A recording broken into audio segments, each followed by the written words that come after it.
يا نبي سلام عليك يا رسول سلام عليك يا حبيب سلام عليك صلوات الله عليك بسم اللہ الرحمن الرحیم الحمدللہ رب العالمین والصلاة والسلام علی خاتم النبیین۔ ناظرین محترم السلام علیکم ورحمۃ اللہ وبرکاتہ۔ پروگرام سیرت النبی صلی اللہ علیہ وآلہ وسلم، آپ کا میزبان ڈاکٹر محمود غزنوی اور آپ کے بہت ہی پسندیدہ مذہبی اسکالر جناب شجاع الدین شیخ حاضر خدمت ہیں۔ سیرت النبی صلی اللہ علیہ وآلہ وسلم کے حوالے سے ہم 200 ایپیسوڈ جو ہیں آپ کی خدمت میں سلسلے وار پیش کر چکے ہیں۔ آج ہم جس موضوع پر گفتگو کرنا چاہتے ہیں وہ موضوع آپ کو پتہ ہے، ہمارے ٹائٹل پہ بھی لکھا ہوا ہے، بسم اللہ الرحمن الرحیم، لقد کان لکم فی رسول اللہ اسوۃ حسنہ۔ تمہاری زندگیوں کے لیے بہترین نمونہ نبی محترم صلی اللہ علیہ وآلہ وسلم کی حیات طیبہ میں موجود ہے۔ نبی کریم صلی اللہ علیہ وسلم کی حیات طیبہ کے ایک ایک پہلو پر ہم گفتگو کرتے ہوئے آئے۔ ہم نے رک کر اپنے معاشرتی حالات سے، اپنے عہد سے، نبی کریم صلی اللہ علیہ وسلم کی سیرت طیبہ سے روشنی حاصل کرنے اور آج کے عہد کے تقاضوں کے مطابق گفتگو کرنے کی کوشش بھی کی۔ الحمدللہ ہمیں آپ کا تعاون و ساتھ بھی حاصل رہا۔ آج ہم جس موضوع پر گفتگو کر رہے ہیں وہ وہی سلسلہ ہے جب نبی محترم صلی اللہ علیہ وسلم نے حجۃ الوداع کا خطبہ عنایت فرمایا تھا، جو وصیت ہے آپ صلی اللہ علیہ وسلم کی، اور اس وصیت میں آپ صلی اللہ علیہ وسلم نے فرمایا تھا، انا خاتم النبیین لا نبی بعدی، میں آخری نبی ہوں، میرے بعد کوئی نبی نہیں، اور تم آخری امت ہو، تمہارے بعد کوئی امت نہیں۔ یہ جو نبی محترم صلی اللہ علیہ وسلم کے الفاظ ہیں، یوں تو آپ عقائد و جہاں کا ہر لفظ جو ہے معتبر ترین اور اس دنیا اس کائنات کا سب سے اہم ترین لفظ ہے، لیکن یہ جو جملہ ہے کہ تم آخری امت ہو اور تمہارے بعد کوئی امت نہیں آنے والی، یہ اصل میں امت کی ذمہ داریوں کی طرف ایک اشارہ ہے۔ آپ صلی اللہ علیہ وسلم نے وصیت فرمائی تھی اللہ کی عبادت کرنا، اور پھر اس کی وضاحت بھی کی تھی کہ نماز پڑھنا، روزہ رکھنا، حج کرنا، زکوٰۃ دینا وغیرہ۔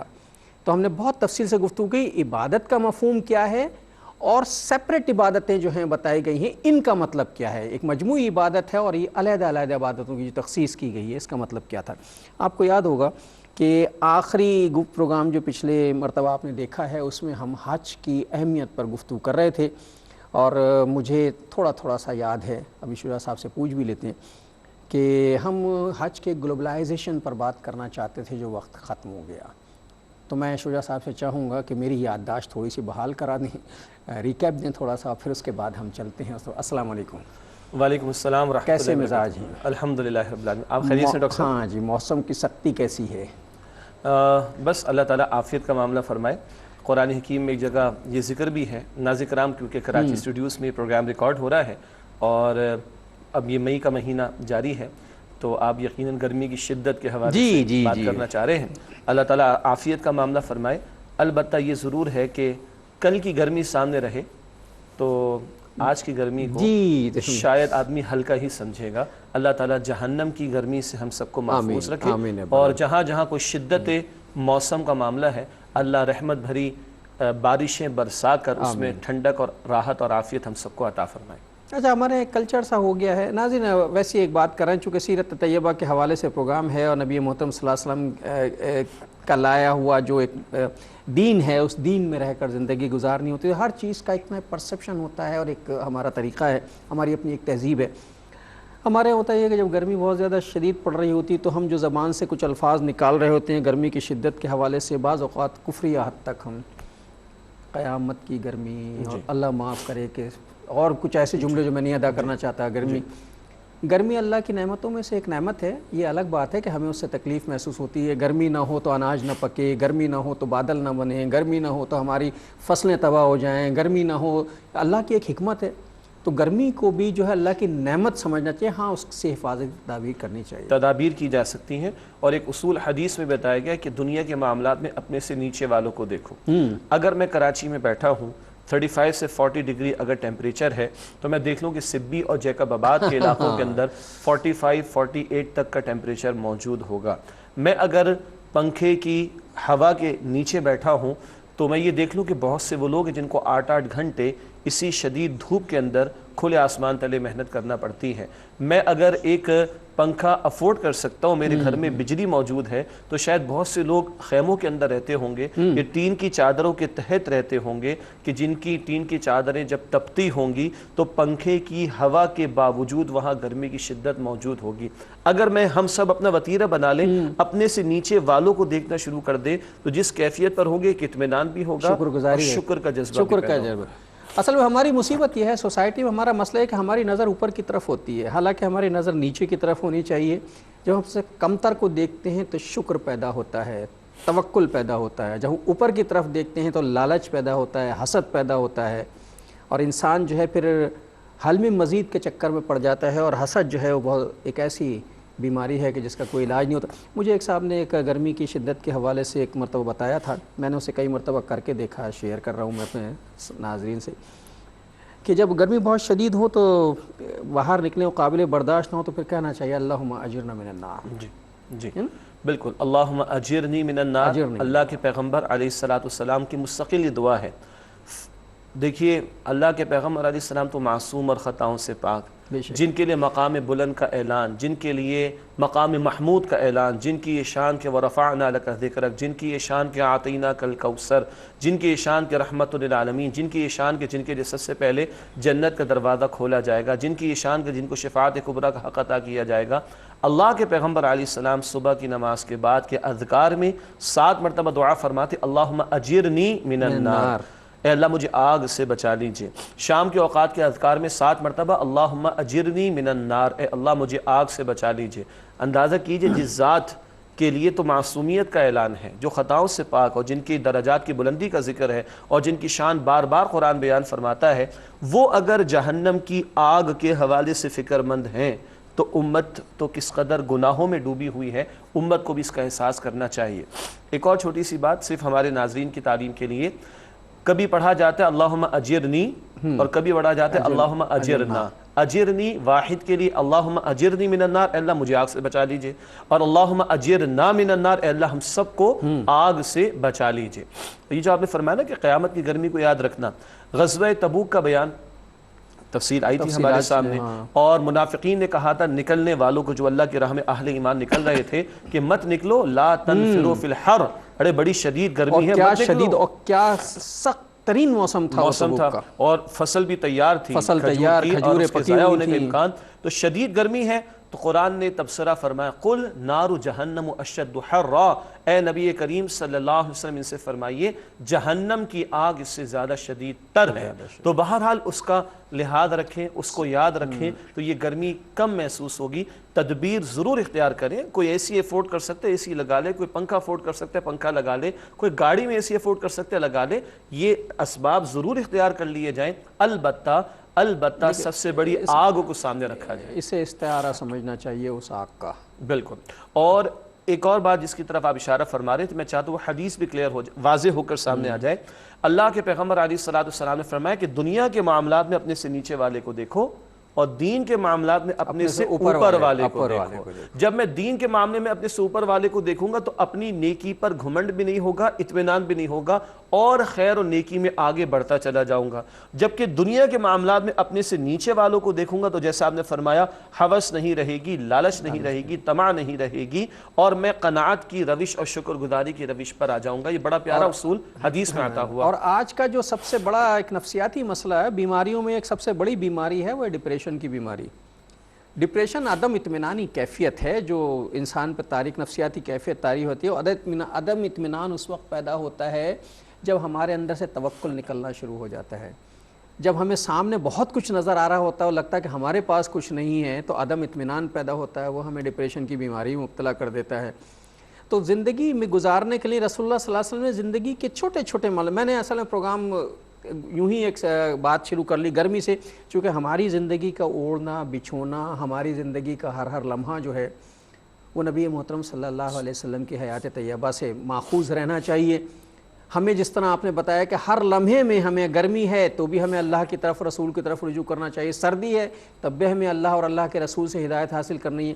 تو یوں ہی برسبیل تذکرہ جو ہے گرمی کی شدت کا اندازہ سورہ توبہ میں بھی گرمی جہنم کی آگ کے حوالے سے بڑا تذکرہ ہوا ہے۔ جی وہاں تو سورہ توبہ میں ان لوگوں کا ذکر ہے جو مال کو بچا بچا کر رکھتے ہیں اور اللہ کی راہ میں خرچ نہیں کرتے. مفسرین نے فرمایا اس سے مراد زکوٰۃ نہ دینے والے ہیں کہ جہنم کی آگ میں ان کے خزانوں کو داغا جائے گا بلکہ تپایا جائے گا, اور اس سے پھر وہ جو بھڑکتی ہوئی آگ میں تپا دیا گیا اب اس سے داغا جائے گا ان کی پیشانیوں کو, ان کے پہلوؤں کو اور ان کی پیٹھوں کو. اللہ تعالی ہم سب کی حفاظت فرمائے. آمین یا رب العالمین. تو ناظرین محترم, یہ ایسے ہی بس ایک پروگرام شروع کرتے ہوئے گرمی کا تذکرہ موسم کا نکل آیا اور بات ہو گئی, اور بات تو دراصل میں ہو رہی تھی حج کے گلوبلائزیشن کے حوالے سے. تو میں چاہوں گا شجاع صاحب سے, بھائی میں معافی چاہتا ہوں آپ سے کہ ہم کسی اور طرف نکل گئے, لیکن رہے ہم اپنے حدود کے اندر ہی. نہیں, بات کسی اور طرف کی نہیں ہے.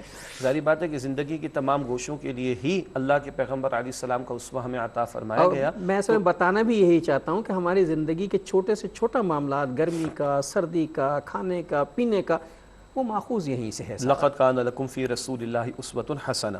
بہرحال چلتے ہیں اپنے براہ راست ٹاپک کی طرف. گزشتہ نشستوں میں کئی نشستوں سے ہم حج کے تعلق سے بات کر رہے تھے, اس کے مناسک پر گفتگو ہوئی, ان مناسک کی حکمتوں پر گفتگو ہوئی. افراد کی تربیت ہے, مجاہدانہ تربیت ہے, روحانی ترفع ہے, اللہ سے قربت ہے, گناہوں کی معافی ہے, صاف ستھرا ہو جانا ہے, پاک ہو جانا ہے, اور ایک نئی زندگی کا آغاز ہے. ایسے لوٹنے کا معاملہ جیسے آج ہی ماں کے بطن سے اس کی ولادت کا معاملہ ہوا ہو. یہ مناسک حج پر ہم نے گفتگو کی تھی. پھر ہم نے کچھ حج کے اجتماعی معاملات پر گفتگو کرنا شروع کی تھی کہ گلوبلائزیشن کا بھی ایک تصور جو آج کل رائج ہے, اس پر گفتگو ہماری شروع ہوئی کہ آج دنیا ایک گلوبل ولیج بن چکی ہے, اور اب تقاضا یہ ہے کہ ایک ہی گورنمنٹ ہو یا ایک ہی نظام حکمرانی ہو, ایک ہی لوگوں کی سویلائزیشن ہو, لوگوں کی ایک ہی معاشرت ہو, طرز معاشرت ایک ہی ہو جائے. یہ ایک کی طرف اب انسانیت بڑھ رہی ہے. یہ آیا کہاں سے؟ جی, ایک کا تصور کہاں سے آیا؟ ایک کا تصور تو بنیادی طور پر ناظرین محترم, گلوبلائزیشن کا مطلب جیسے کہ شجاع صاحب نے فرمایا ہے کہ دنیا ایک کلچر میں ڈھل جائے, دنیا کی ایک تہذیب ہو, دنیا کا ایک زبان ہو, دنیا کا ایک کلمہ, آج کے حوالے سے ایک کلمہ ہو, دنیا جو ہے ایک طریقے سے زندگی گزار رہی ہو.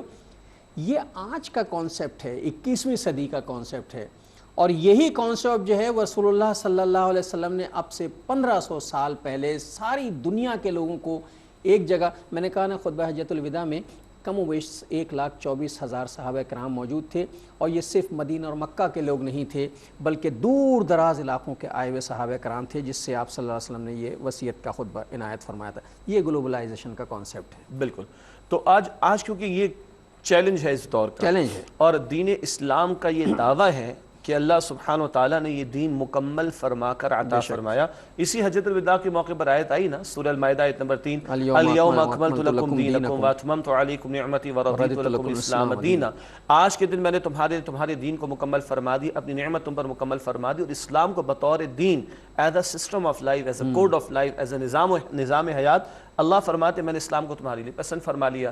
تو ہمارے دین کا تو یہ دعویٰ ہے کہ یہ مکمل ضابطۂ حیات ہے. تو اگر آج دنیا گلوبلائزیشن کے تصور تک پہنچی تو ہمارا دین اس چیلنج کو بھی میٹ کرتا ہے, اور 14 صدیوں سے اس کے لیے بنیادیں فراہم کر رہا ہے. یہ بات بھی ہم پچھلے پروگرامز میں کر چکے ہیں کہ حضرت بلال ہیں رضی اللہ تعالیٰ عنہ حبشہ کے, حضرت صہیب رضی اللہ تعالیٰ عنہ روم کے, حضرت سلمان رضی اللہ تعالیٰ عنہ فارس کے. تو یہ کون لوگ ہیں؟ یہ تو مختلف نیشنلٹیز سے تعلق رکھتے ہیں, مختلف خطوں سے تعلق رکھتے ہیں, مختلف علاقوں سے ان کا تعلق ہے, خاندانوں سے ان کا طرز بود و باش الگ ہے, ان کا لباس الگ ہے, ان کی زبان الگ ہے, ان کا کلچر الگ ہے. یہ سارے کے سارے ایک جگہ آ کر جمع ہوئے ہیں. ناظرین, اسلام ابھی ایک جو قرآن حکیم کی آیہ مبارکہ پڑھی ہے, الیوم اکملت لکم دینکم واتممت علیکم نعمتی ورضیت لکم الاسلام دینا, تمہارے لیے بہترین دین کے طور پہ اسلام کو پسند کیا. ہم نے اصل میں مصیبت یہ ہوئی ہے کہ اپنے دین کو محض مذہب سمجھا ہے. مذہب اور دین دو مختلف چیزوں کے نام ہیں. ایک چھوٹا سا وقفہ لے کر آتے ہیں, پھر بات کریں گے آپ سے. السلام علیکم ورحمۃ اللہ وبرکاتہ. ویلکم بیک ناظرین. وقفے کے بعد پروگرام سیرت النبی صلی اللہ علیہ وسلم میں آپ کا خیر مقدم ہے. سیرت کے حوالے سے گفتگو ہے. نبی کریم صلی اللہ علیہ وسلم کے حجۃ الوداع کا جب آخری خطبہ ہو گیا ہے تو اللہ تعالیٰ کی طرف سے آیہ نازل ہوئی ہے, اور ان آیات میں جو ہے دین کو بہترین دین قرار دیا گیا, اور فرمایا گیا کہ تمہارے لیے اللہ تعالیٰ نے اپنی نعمتیں مکمل کر دی ہیں. اور چلتے وقت میں نے آپ سے کہا تھا کہ ہماری مصیبت یہ ہے کہ ہم نے دین کو مذہب سمجھ لیا ہے, حالانکہ مذہب اور دین میں زمین آسمان کا فرق ہوتا ہے. یہ گفتگو کچھ عرصے پہلے بھی ہم نے کی تھی, لیکن ضروری کہ ان باتوں کو دہرایا جائے. دیکھیے, لفظ مذہب انگریزی میں اس کو ریلیجن کہا جاتا ہے، اور جب ہم یہ گفتگو کرتے ہیں کہ مذہب اور دین کا فرق، تو ہماری مراد ہوتی ہے اسلام جو کہ دین ہے ورسس ریلیجن۔ لفظ مذہب یہ ترجمہ ہمارے کیا جاتا ہے لفظ ریلیجن کے لیے جو انگریزی کا ہے۔ البتہ ہمارے فقہاء کے ہاں جب فقہی مسائل پر گفتگو ہوتی ہے تو یہ لفظ مذہب استعمال ہوتا ہے۔ مذہب حنفی یہ ہے، طریقے کے طور پر مذہب شافعی یہ ہے، تو نماز کا طریقہ ہے اس معاملے میں مذہب حنفی فقہ حنفی کی رائے یہ ہے، مذہب شافعی فقہ شافعی کی رائے یہ ہے، طریقہ یہ ہے، اوپینین یہ ہے۔ یہاں تک تو لفظ مذہب ہمارے ٹریڈیشنل لٹریچر میں، دینی لٹریچر میں استعمال ہوتا ہے۔ البتہ اس کے علاوہ بدقسمتی یہ ہے کہ انگریزی کے لفظ ریلیجن کو ہمارے ہاں اردو میں عام طور پر مذہب کہا جاتا ہے ایک، اور پھر اسلام کے لیے بھی اسی لفظ کو استعمال کیا جاتا ہے۔ حالانکہ پورا قرآن حکیم پڑھ جائیے، کہیں بھی اسلام کے لیے لفظ مذہب استعمال نہیں ہوا۔ اسلام از اے دین، اسلام is a code of life, اسلام is not just a religion. اب آپ سے اب ایک سوال پیدا ہوتا ہے کہ ریلیجن کیا ہوتا ہے پھر؟ انگریزی کا لفظ ہے، کوئی بھی ڈکشنری لیجئے، آکسفورڈ کی لیجئے، ویبسٹرس کی لیجئے، کیمبرج کی لیجئے، ویکیپیڈیا پر جائیے، جتنی معروف ڈکشنریز کو ہم دیکھیں گے تو ریلیجن کی تعریف کیا ہے؟ کبھی کہا a set of beliefs full stop، بس کچھ عقیدوں کا مجموعہ ختم، یا a set of instructions dealing with the personal affairs of life، کچھ ہدایات کا مجموعہ جو زندگی کے انفرادی معاملات سے بات کرے۔ تو یا تو وہ a set of beliefs ہے religion، یا a set of instructions but dealing with the personal affairs of life۔ یہی جملہ ہمارے بھی امپورٹ ہو کر آ گیا، اور تھوڑا سا معذرت کے ساتھ ناظرین کرام کہ منہ ٹیڑھا کر کے ہم بھی کہتے ہیں religion is your private affair۔ پھر اردو میں کیا کہتے ہیں؟ مذہب تمہارا ذاتی معاملہ ہے۔ او بھائی وہ ریلیجن والی بات تو صحیح ہوگی، اسلام صرف پرسنل افیئرز تک محدود نہیں۔ مذہب ذاتی معاملہ ہے، دین ذاتی معاملہ نہیں ہے، دین اجتماعی معاملہ ہے۔ جی، تو حاصل کلام اسلام is not just a religion، Islam is a دین۔ دین کے ایکویلنٹ کوئی لفظ اگر انگریزی میں قریب قریب بنتا ہے تو وہ سسٹم ہے۔ اسلام is a system of life، Islam is a code of life۔ Religion ذاتی معاملات تک محدود رہتا ہے، وہ گھریلو زندگی شاید تھوڑا بہت دے دے، لیکن معاشرتی، معاشی، سیاسی، عدالتی، ریاستی معاملات میں بیچارہ بحث نہیں کرتا۔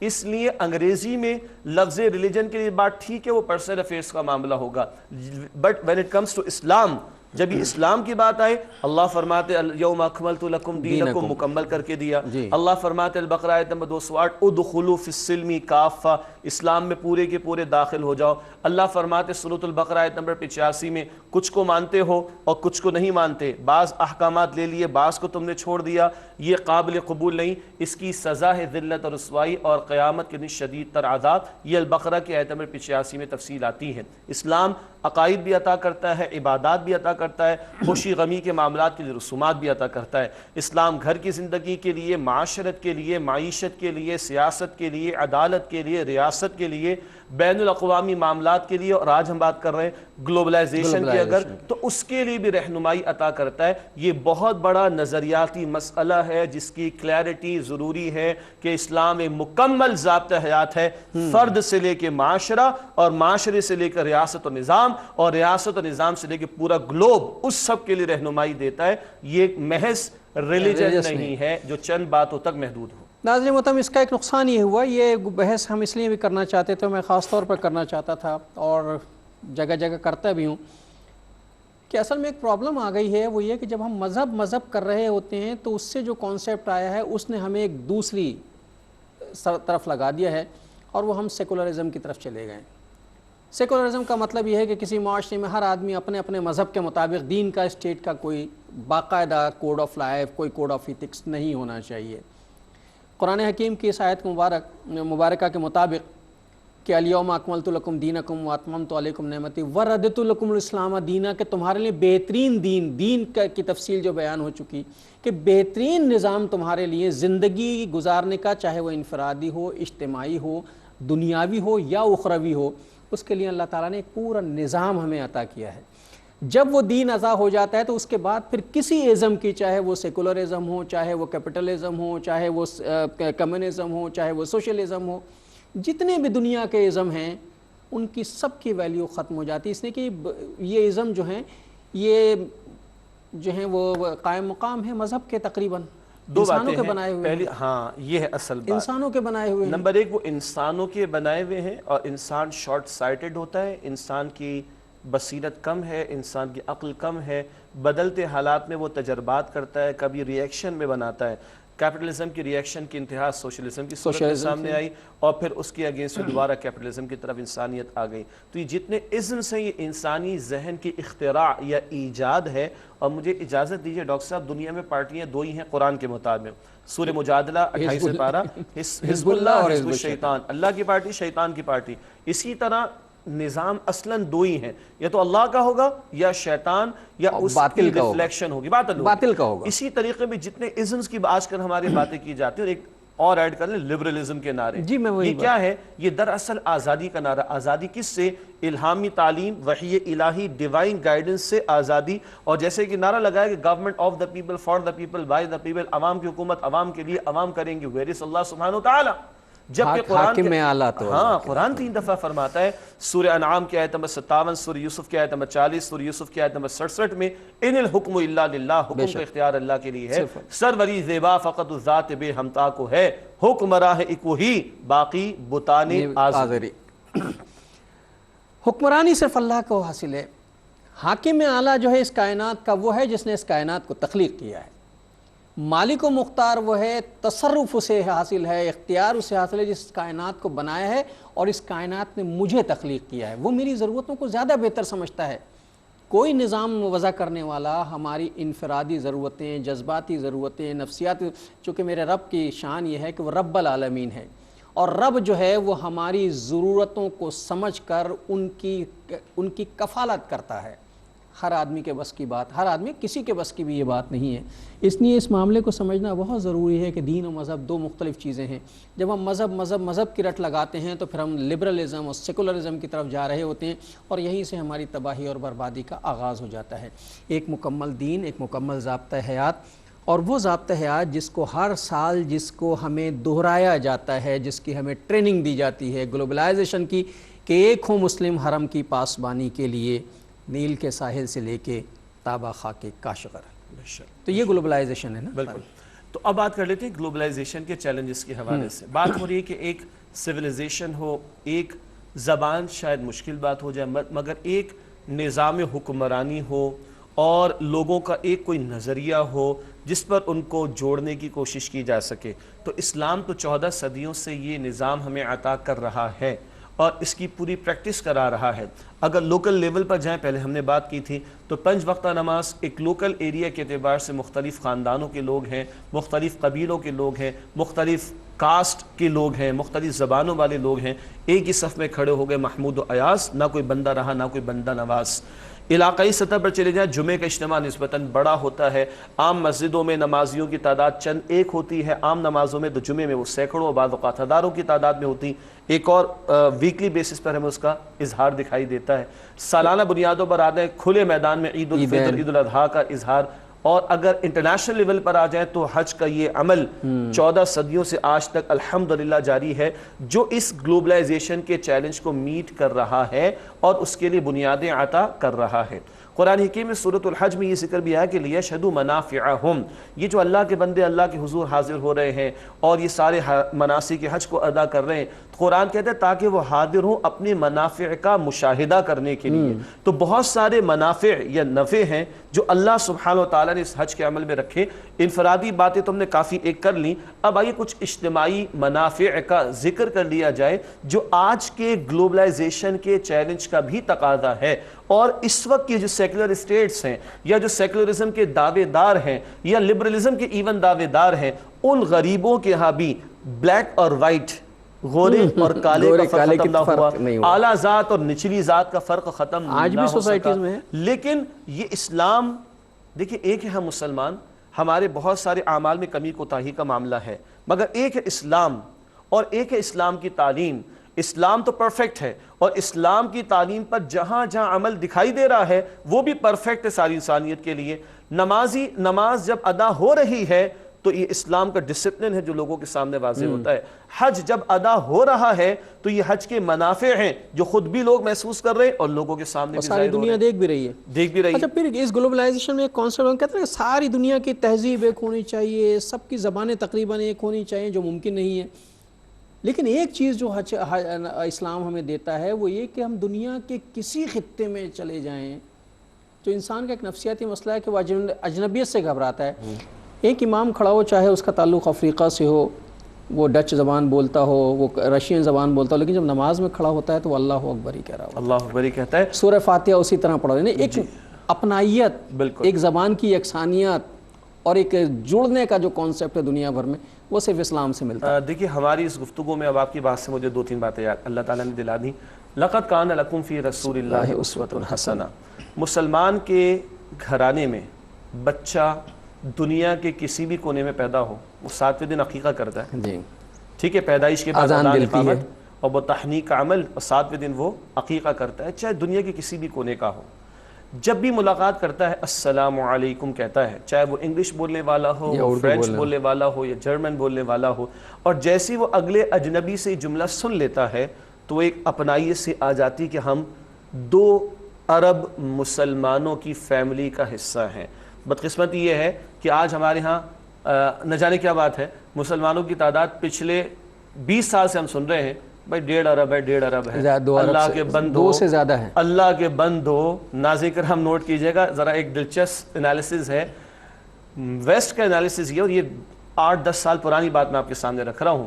کسی سویلائزیشن کی اسٹیبلٹی کے لیے کہ وہ برقرار رہے، اس کا جو اینول گروتھ ریٹ ہے پاپولیشن کا، اٹ شوڈ بی 1.8%۔ 1.8% کی آبادی کا اضافہ کسی سویلائزیشن کی اسٹیبلٹی کے لیے، محفوظ رہنے کے لیے ضروری ہے، اور وہ ویسٹ کی سوسائٹی کے لوگ پریشان ہیں کہ ان کے بہت سارے ممالک میں یہ پرسنٹیج 1.5 بھی نہیں ہے، نیچے آ رہی ہے۔ ٹھیک ہے، یہ حالات خراب ہو رہے ہیں، اس وقت بھی تھوڑے سے حالات خراب ہونا ہے، وقفہ لینے جانا ہے، تو ذرا وقفہ لے کے آتے ہیں پھر بات کریں۔ السلام علیکم ورحمۃ اللہ وبرکاتہ، ویلکم بیک ناظرین۔ وقفے کے بعد پروگرام سیرت النبی صلی اللہ علیہ وآلہ وسلم میں آپ کا خیر مقدم ہے۔ بات جو ہے وہ سیرت النبی کے حوالے سے ہے، اور ہم دین کی گلوبلائزیشن کے حوالے سے بات کر رہے ہیں، اور ایک ٹیکنیکل سا معاملہ آ گیا ہے کہ گلوبلائزیشن کا جو دنیا میں چرچہ اس وقت ہو رہا ہے، اس حوالے سے جو وہ ٹیکنیکل چیزیں ہیں وہ بات ہو رہی تھی۔ اچانک شجاع صاحب کہنے گئے کہ گروتھ ریٹ جو ہے وہ کسی قوم کی تہذیب کے اسٹیبلش ہونے کے لیے ضروری ہوتا ہے، 1.8۔ جی، تو ویسٹرن سوسائٹیز کا انالیسس یہ ہے کہ کسی سویلائزیشن کی تہذیب کی اسٹیبلٹی، اس کا برقرار رہنا، اس کے لیے کم از کم 1.8% سالانہ 1.8% کی کا اضافہ، پاپولیشن ضروری ہے۔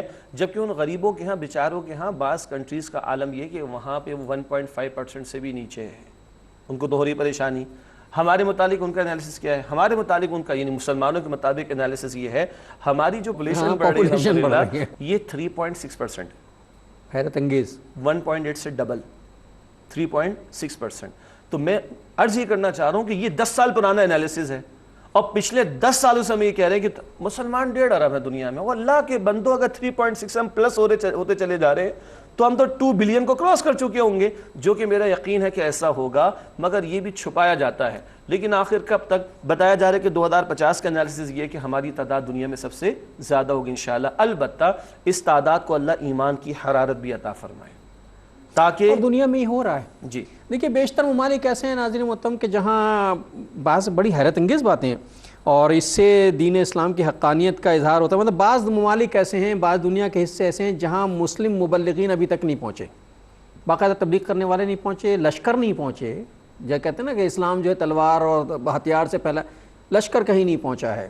بعض جگہ تو مبلغین بھی بیچارے نہیں پہنچ سکے ہیں، اس کے باوجود جو ہے اسلام جو ہے وہ پھیل رہا ہے ان لوگوں میں کہ جن لوگوں نے اسلام کی افادیت اور حقانیت کو محسوس کر لیا۔ دنیا بھر میں ایسا ہو، اور یہ دنیا خیر سے خالی نہیں ہوئی، تمام تر شرور اور فتنوں کے باوجود الحمدللہ اللہ کے وہ بندے کہ جو دین کے ساتھ کمیٹڈ ہیں، وہ اپنی گفتگو سے بھی اور اپنے کردار سے بھی اللہ کا دین پیش کر رہے ہیں۔ البتہ ان معاشروں میں جن کو ہم غیر مسلم معاشرے کہتے ہیں، وہ لوگ جو فطرتاً سلامت ہیں، جن کی فطرت مسخ نہیں ہوئی، پرورٹڈ نہیں ہوئی، اور جو حق کے متلاشی ہیں، تو قرآن کی تعلیم اور اللہ کے پیغمبر علیہ السلام کا اسوہ وہ انہیں پزیس کر لیتا ہے۔ یہ ایک اور موضوع پھر کسی اور موقع پر بات ہوگی۔ البتہ میں عرض کر رہا تھا، اللہ کے پیغمبر علیہ السلام کا اسوہ بھی گلوبل ہے، بے شک، ٹھیک، اور ایک دو افراد ہیں جو مسلمان ہیں مگر ایک دوسرے کو جانتے نہیں ہیں، اجنبی ہیں، اگر ان میں سے کوئی السلام علیکم کہہ دیتا ہے تو اگلا فوراً اس کو جواب دیتا ہے، ویلکم کہتا ہے، اور اس پر میں نے کہا تھا کہ کہتے ہیں کہ ہاں ہم 2 ارب مسلمانوں کی فیملی کا کمیونٹی سے ہمارا تعلق، اس کمیونٹی ہمارا جی، تعلق ہے۔ تو جیسے اللہ کے پیغمبر علیہ السلام کا اسوہ گلوبل ہے، آپ کی تعلیم گلوبل یونیورسل ہے، جمع کر سکتی ایک پلیٹ فارم پر، ایک اظہار حج کے موقع پر ہوتا ہے۔ بات ہو رہی تھی کہ دنیا کے بعض ممالک ہیں جہاں گورے اور کالے کا فرق ختم نہ ہو سکا، جہاں اعلیٰ ذات اور نچلی ذات کا فرق ختم نہ ہو سکا۔ اسلام نماز میں بھی دکھاتا ہے، حج کے موقع پر بھی دکھاتا ہے، گورے بھی ہیں، کالے بھی ہیں، اسی طرح ہر زبان کے بولنے والے بھی ہیں، ہر اعتبار سے مالی حیثیت رکھنے والے بھی ہیں، مگر ایک ہی پکار پر لبیک اللہم لبیک کہہ کے آ رہے ہوتے ہیں، اور جتنے مناسک کی ادائیگی وہ ایک ساتھ ادا کر رہے ہوتے ہیں۔ اور اگر کسی کی کوئی عزت اللہ کی نگاہوں میں تو وہ ہے ان اکرمکم عند اللہ اتقاکم، بلا شبہ تم اللہ کی نگاہوں میں تم میں سب سے بڑھ کر عزت والا وہ ہے جو سب سے بڑھ کر اللہ سبحانہ وتعالیٰ کا تقوی اختیار کرنے والا ہے۔ یہی حجۃ الوداع کے خطبے میں بات ہم پہلے پڑھ چکے ہیں کہ گورے کو کالے پر، کالے کو گورے پر، عربی کو عجمی پر، عجمی کو عربی پر کوئی فضیلت نہیں سوائے تقوی کے۔ تم سب آدم کی اولاد ہو، اور اللہ نے آدم علیہ السلام کو مٹی سے پیدا کیا تھا، اگر اللہ کے کسی کی عزت ہے تو وہ تقوی کی بنیاد پر ہے۔ اب ڈاکٹر صاحب غور کیجئے، آج کا ایک بہت بڑا گلوبل چیلنج کیا ہے؟ اونچی ذات والے، نیچی ذات والے، زمین آسمان کا فرق، گورے اور کالے، کلاس ڈسٹنکشن کا معاملہ آ جاتا ہے، کبھی دولت زیادہ تو اس کا مقام بلند ہے، دولت کم تو اس کا مقام چھوٹا، کبھی رنگ و نسل کی بنیاد پر جھگڑے ہو رہے ہیں، اور کبھی دولت کی ہوس کا شکار ہو کر ظلم و ستم کے پہاڑ توڑے جا رہے ہیں۔ وہ ہمیں ہماری سوسائٹی میں صبح شام نظر آ رہا ہے۔ جی، اور اگر یہی معیار ہو تو پھر معاشرے کا وہی حال ہوگا جس کی طرف آپ نے اشارہ کیا، اور اگر معاشرے کا حال یہ ہو کہ جو تقوی والا اس کی ویٹیج زیادہ ہے، جو صاحب کردار ہے اس کی اہمیت زیادہ ہے، جو حجۃ الوداع کا خطبہ بھی سکھا رہا ہے، جو حج کا طرز عمل بھی بتا رہا ہے، اگر گلوبلی معیار یہ بنے کہ جو خوف خدا رکھنے والا ہے، جو تقوی اختیار کرنے والا ہے، جو خیر کے کاموں میں آگے بڑھنے والا ہے، اس کی ویٹیج زیادہ ہے، اگر اس بنیاد کو لیا جائے گلوبلائزیشن کے تصور کے ساتھ، تو پھر معاشرے کا رنگ کیا ہوگا؟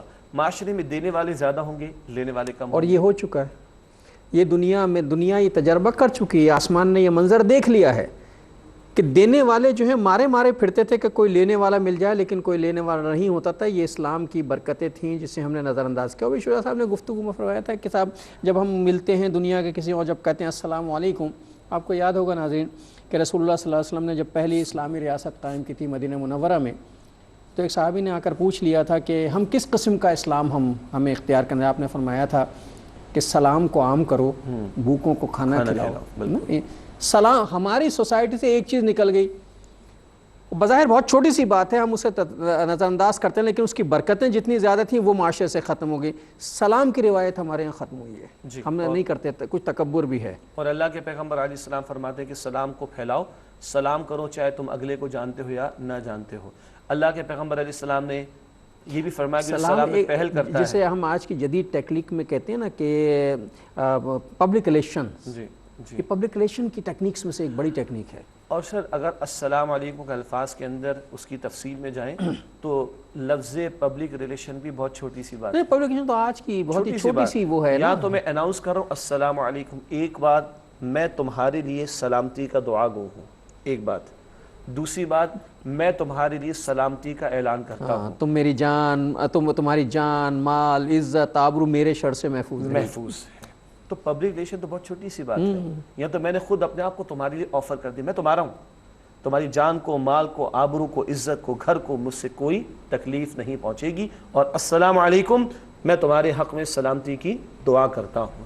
اور یہ جو آج ہمارے ہیں نا good afternoon, good morning, good evening, برکت ختم ہوئی ہے اور اسی وجہ جناب سے، وہ عربوں نے بھی شروع کر دیا صباح بخیر، مساء بخیر، اور آداب اور تسلیمات اور دس اینڈ دیٹ، یہ ان سلام کے الفاظ کی میں تو کہتا ہوں ناقدری ہے، اور لوگ ناراض نہ ہو تو میں کہوں گا توہین ہے۔ کیوں؟ قرآن کہتا ہے سورہ نور میں یہ اللہ نے برکت والا تحفہ تمہیں عطا فرمایا ہے۔ سلام کے الفاظ سورہ نور میں قرآن کہتا ہے تحیہ اللہ کی طرف سے برکت والا تحفہ ہے، اور مسلمان اس کو چھوڑ کر غیروں اور کے یہ الفاظ ویسی بہت خوفناک اور لرزا دینے والی بات ہے کہ رسول اللہ صلی اللہ علیہ وسلم یہ ہدایت فرما رہے ہوں کہ سلام کو عام کرو، اور ہم اس کے متبادل لفظ استعمال کر رہے ہوں۔ ناظرین، بعض چیزیں ایسی ہوتی ہیں کہ جن پہ ایک لمحے کے لیے رک کر ہمیں ضرور سوچنا چاہیے۔ ہم ویسے بہت بڑی بڑی باتیں کرتے ہیں، رسول اللہ کے بتائے ہوئے طریقے کو چھوڑ کر اپنا کوئی طریقہ اختیار کرنا کیا رسول اللہ کے معاملے سے پھرنا نہیں ہے؟ اللہ تعالیٰ محفوظ رکھے اللہ اپنی اور اللہ ہمیں سمجھ عطا فرمائے، اور وہ تعلیم جو آپ عطا کر گئے اسی کو حتمی اور اہم ترین تعلیم سمجھ کر اختیار کرنے کی توفیق عطا فرمائے۔ ڈاکٹر صاحب، یہ تو میں نے ایک پہلو رکھنا چاہا تھا، وہ جو قرآن کہتا ہے سورہ حج میں لِيَشْهَدُوا مَنَافِعَهُمْ، تاکہ وہ اپنے منافع کا مشاہدہ کریں۔ تو وہاں ہم دیکھ رہے ہیں ہر ذات کا بندہ کھڑا ہے، ہر زبان کا بندہ کھڑا ہے، ہر رنگ کا بندہ کھڑا ہے، ہر خطے کا بندہ کھڑا ہے، ہر علاقے کا بندہ کھڑا ہے، ہر مالی حیثیت کا بندہ کھڑا ہے، اور سارے ایک ہی ساتھ تمام مناسک حج کو ادا کر رہے ہیں۔ یہ معاشرتی سطح پر ایک بہت بڑا فائدہ ہے جو حج کا عمل عطا کرتا ہے، اس کی مستقل مشق کراتا ہے، اور ایک بہت بڑا گلوبل لیول پر میسیج ہے کہ 150 250 300 ممالک دنیا کے کونے کونے سے آئے ہوئے لوگ ایک نظریے پر، ایک پکار پر جمع ہیں، اور ان کے اندر کوئی اونچ نیچ کا معاملہ نہیں، مساوات وہاں پر دکھائی دے گی، اور یہاں پر ایک ڈسپلن دکھائی دے گا، نظم و ضبط دکھائی دے گا۔ وہ استو کی ہم نے بات کی تھی کہ 30 لاکھ ایک پکار پر اللہ اکبر اقامت شروع، یہ محض ایک معجزہ ہے، معجزہ ہے، بالکل یہ دین اسلام کی تعلیمات کا ایک معجزہ ہے، ممکن نہیں ہے، چیلنج ہے یہ ساری دنیا کو کہ 10 لاکھ آدمی ایک جگہ جمع کر کے ایک فقرے سے 10 لاکھ افراد کو ایک صف میں ایک ترتیب سے کھڑا کر کے دکھایا جائے۔ اللہ اکبر، ہاؤ کین پاسبل؟ اور یہ 30 لاکھ افراد، 30 لاکھ افراد، اور ایک پکار پر ساری صفیں درست، اور ایک ہی پکار پر رکوع میں، ایک ہی پکار پر سجدے میں، ایک ہی پکار پر سلام، امام کے جھکنے سے پہلے کوئی جھکے گا نہیں، امام کے اٹھنے سے پہلے کوئی اٹھے گا نہیں۔ 30 لاکھ افراد ایک کال پر، یہ ڈسپلن، یہ بھی گلوبلائزیشن کے لیے بہت بڑا ایک پہلو ہے جو سامنے رہنا چاہیے ڈسپلن کے اعتبار سے۔ کون نظام یہ سلسلہ اور یہ ڈسپلن قائم کر سکتا ہے؟ کیسے ممکن ہے کہ دنیا کے کسی نظام میں کوئی ایسا ڈسپلن اور ایسی گلوبلائزیشن جو آ جائے جیسے گلوبلائزیشن کا تصور اسلام پیش کرتا ہے؟ اور جہاں سے گلوبلائزیشن کا تصور اخذ کیا جا رہا ہے، اگر اس کو سب کو دیکھا جائے تو صرف اسلام کے علاوہ کہیں گلوبلائزیشن کا تصور نصیب ہی نہیں ہوتا، ملتا ہی نہیں۔ یہ ایک انٹرنیشنل گلوبل ورکشاپ ہے سالانہ، جس میں لوگوں کو ٹرین کیا جاتا ہے، جنہیں بتایا جاتا ہے، اور حج کے معاملات پر ہم پہلے گفتگو کر چکے ہیں کہ حج کی اجتماعیت جو ہے وہ دراصل آخرت کے سفر کی تیاری کا نام ہے۔ بے شک۔ آپ کی اجازت سے ایک اور پہلو لے لیں۔ یہ تو معاشرتی ایک پہلو تھا جس میں ڈسپلن بھی آ گیا، مساوات بھی آ گئی ایک مرکز پہ جمع کرنے کے بعد۔ اس کا ایک اکنامک پہلو بھی ہے، معیشت کا پہلو۔ البتہ ناظرین کرام توجہ کیجئے گا، حج ادا کرنے گئے ہیں تو مقصود تو اللہ کی رضا ہے، ضمناً اللہ بہت کچھ دے رہا ہے، چلو ڈسپلن بھی سیکھ لو، مقصود ڈسپلن نہیں تھا۔ حالانکہ ڈسپلن سکھانے کے لیے باقاعدہ ٹریننگ ورکشاپس ہوتی ہیں اور پیسے خرچ کرنے پڑتے ہیں۔ جی، البتہ میں یہ کہنا چاہ رہا تھا کہ ہو سکتا ہے نا کہ چند مسلمان پھر بھی وہ نظم و ضبط کا مظاہرہ نہ کر پائیں، تو کیا باقی لوگ جو ہیں وہ ڈسہارٹ ہو کر آ جائیں کہ ہمارا حج نہیں ہوا؟ نہ، میں نے اپنے مناسک ادا کرنے، اصل مقصود تو ہے کہ میرا اللہ مجھ سے راضی ہو جائے۔ ضمناً کیا ہوگا؟ وہ جو صحابی سے پوچھا نا اللہ کے پیغمبر علیہ السلام نے، کھڑکی کیوں تم نے بنائی؟ ہوا آئے گی، آپ نے فرمایا تم نیت کرو کہ اذان کی آواز آئے گی، ہوا تو آنی ہی ہے۔ یہ جو ضمنی مقاصد تو نہ کہیں فوائد ہیں، یہ بے شمار ہیں جو حج میں عطا کیے جاتے ہیں۔ ناظرین محترم، بات شروع ہوتی ہے تو ختم نہیں ہوتی، چلتی ہے اور دور تک جاتی ہے، وقت ہمیشہ ختم ہو جاتا ہے، اور اسی طرح سارا وقت ختم ہو جائے گا۔ آج کے پروگرام کا وقت بھی ختم ہو رہا ہے، لیکن حسب روایت میں آپ کی خدمت میں ایک حدیث ہدیہ کروانا چاہتا ہوں۔ شجاع صاحب سے درخواست کروں گا کہ ہمارے ناظرین کو حدیث ہدیہ کریں۔ اللہ کے پیغمبر علیہ السلام نے فرمایا کہ جس نے تعصب کی طرف دعوت دی وہ ہم میں سے نہیں، رنگ نسل زبان کی دعوتیں نہیں، دعوت ایک اللہ کی طرف اور اس کے بندے بننے کی طرف ہو۔ فرمایا کہ جس نے تعصب کی دعوت دی وہ ہم میں سے نہیں ہے۔ اللہ ان تعصبات سے ہم سب کی حفاظت فرمائے۔ خدانہ سب الختم الرسول مولائے کل، جس نے غبار راہ کو بخشا فروغ وادی سینہ، نگاہ عشق و مستی میں وہی اول وہی آخر، وہی قرآن وہی فرقان وہی یاسین وہی طٰہٰ۔ اگلے پروگرام تک کے لیے جناب شجاع الدین شیخ اور اپنے میزبان ڈاکٹر محمود غزنوی کو اجازت دیجیے. اللہ نے کے بعد. ان الصلاة كانت على المؤمنين كتابا موقوتا